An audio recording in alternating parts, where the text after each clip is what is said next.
ओम नमो भगवते वासुदेवाय। सिमर चरण गुरुदेव के, बोलूं शब्द अनूप, कृपा करे भगवान सच्चिदानंद स्वरूप। सभी माताओं और बहनों को मेरा सादर प्रणाम। आप सभी का अपने इस YouTube चैनल पर स्वागत है। आज के इस वीडियो में हम कार्तिक मास महात्म्य के अध्याय 14 की कथा का श्रवण करेंगे।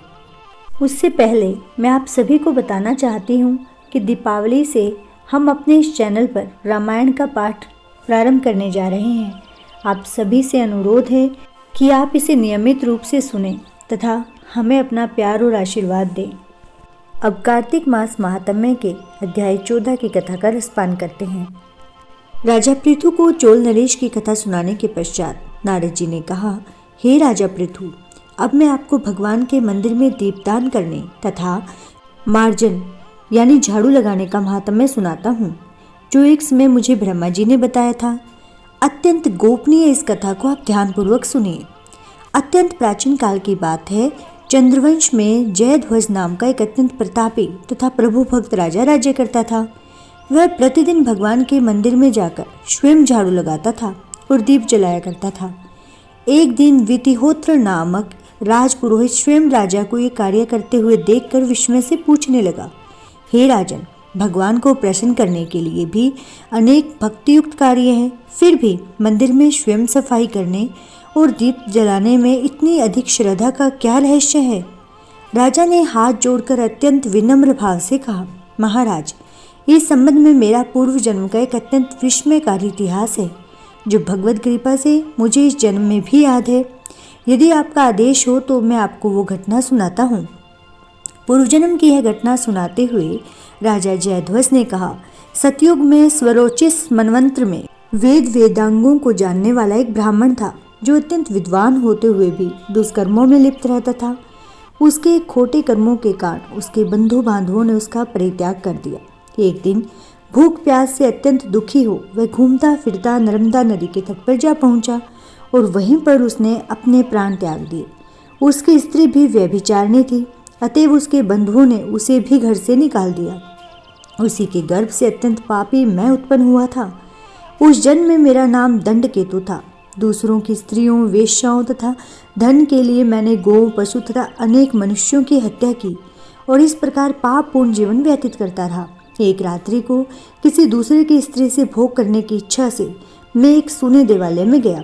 वहां जाकर मैंने वस्त्र से उस स्थान को साफ किया और दीपक जलाया। उस सूने मंदिर में दीपक जलता देखकर ग्राम रक्षक वहां आ गए और मुझे चोर या डाकू समझकर उन्होंने लाठियों से मुझ पर इतने प्रहार किए कि मेरी मृत्यु हो गई। प्राण निकलते ही भगवान के दूत वहां आ गए और मुझे सुंदर विमान में बैठाकर वैकुंठ को ले गए। कार्तिक के महीने में भगवान के मंदिर में झाड़ू लगाने तथा दीपक जलाने से मुझे इतना फल मिला कि कई कल्प तक स्वर्ग में सुख भोग कर अब मैंने चंद्रवश में जन्म लिया है। यदि श्रद्धा और भक्ति पूर्वक यही क्रिया कार्तिक के पूरे महीने में की जाए तो उसके पुण्य का तो कहना ही क्या है, उसका वर्णन ब्रह्मा जी भी नहीं कर सकते हैं। एक अन्य कथा सुनाते हुए नारद जी ने कहा, हे राजा पृथु, अब दूसरे के दीपक जलाने का महात्म्य सुनो। मनुवंश के प्रतापी राजा रेवत के पुत्र भद्रबुद्धि के पुत्र का नाम सुदर्शन था। नाम के अनुरूप ही सुदर्शन अत्यंत सुंदर और पराक्रमी था। भद्रबुद्धि की राजधानी नर्मदा के तट के समीप महेंद्र पर्वत पर थी। एक बार शिकार खेलने के लिए सुदर्शन अपने साथियों के साथ वन में गया। घूमते फिरते हुए उसने नदी के उस पार एक सुंदर कन्या को देखा तो साथियों को वहीं छोड़कर घोड़े पर सवार होकर तत्काल नदी के उस पार जा पहुंचा। वहां उस रूपवती कन्या को देखकर सुदर्शन उस पर मोहित हो गया। कन्या भी उस अत्यंत सुंदर बलशाली वीर पुरुष को देखकर शर्माने लगी। सुदर्शन ने शालीनता पूर्वक उस कन्या से उसका परिचय पूछा। तब उस कन्या ने बतलाया कि वह गौड़ राजा की पुत्री है और उसका नाम मदनालसा है। अपनी सखियों के साथ क्रीड़ा के कारण यहाँ पर आई हुई है। इसके बाद स्वेच्छापूर्वक उन दोनों ने गंधर्व रीति से वहीं पर अपना विवाह कर लिया और फिर कुछ समय तक नर्मदा नदी के तट पर विहार करते रहे। फिर अपने घर पर आकर वे दोनों आनंद पूर्वक रहने लगे। कुछ समय बाद राजा भद्रबुद्धि अपने पुत्र सुदर्शन को राज्य सौंपकर स्वयं वन में चले गए। राजा बनने के बाद सुदर्शन बड़ी कुशलतापूर्वक राजकाज चलाने लगा। रानी मदनालसा सदा अपने पति को विष्णु भगवान की पूजा आराधना करने का उपदेश करती रहती थी। इस प्रकार वे दोनों ही भगवान के अनन्य भक्त बन गए। राजा सुदर्शन ने रानी की प्रेरणा से भगवान को का एक स्वर्ण मंदिर बनवाया। दोनों ही उसमें प्रतिदिन भगवान का पूजन तथा कार्तिक मास में दीपदान किया करते थे। एक दिन रानी मंदिर में दीप जला रही थी कि उसी समय राजा ने उसे बुलाया, परंतु दीपक जलाकर आने में रानी को देर लग गई। इस पर राजा सुदर्शन ने क्रोधवश में आकर रानी से कहा, तुम तो कहती थी कि पति ही स्त्री का देवता होता है, फिर दीपदान में इतनी देर लगाकर तुमने मेरा अनादर क्यों किया? यदि देर का कोई और गुप्त कारण हो तो कहो। तब सती साध्वी मदनालसा अत्यंत स्नेह युक्त वचनों में बोली, हे महाराज, मैं दीपदान का महत्व आपको बताती हूँ। अब आप ध्यान पूर्वक मेरे वचनों को सुनिए।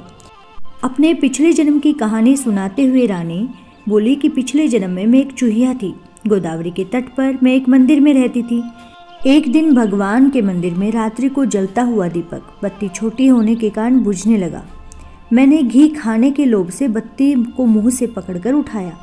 मेरे ऐसा करने से दीपक की लो तेज हो गई, परंतु साथ ही मेरा मुंह भी जल गया और इससे मेरी मृत्यु हो गई, क्योंकि रात के समय भगवान का दीपक प्रज्वलित करते हुए मेरी मृत्यु हुई थी। इस कारण मैंने इतना सुंदर रूप पाया और आपकी रानी बनी। यदि कोई श्रद्धापूर्वक भगवान के मंदिर में दीपदान करता है तो उसके फल का तो कहना ही क्या है। अपनी रानी के मुख से यह वचन सुनकर राजा सुदर्शन ने आजीवन कार्तिक मास का व्रत करके भगवान के मंदिर में दीपदान किया और अंत में बैकुंठ को प्राप्त हुआ। इतना कहते ही नारद मुनि कुछ क्षण के लिए मौन धारण कर लेते हैं। इसके बाद नारद मुनि और राजा पृथु में क्या संवाद होता है, इसका श्रवण हम कार्तिक मास महात्म्य के अध्याय 15 की कथा में करेंगे। आशा है आपको ये वीडियो अच्छी लगी होगी। यदि आपको ये वीडियो अच्छी लगी हो तो आप कमेंट बॉक्स में ओम नमो भगवते वासुदेवाय जरूर लिखें। साथ ही अपना साथ और आशीर्वाद हम पर बनाए रखें। ओम नमो भगवते वासुदेवाय। भगवान श्री हरि सभी भक्तजनों की मनोकामनाओं को पूर्ण करें।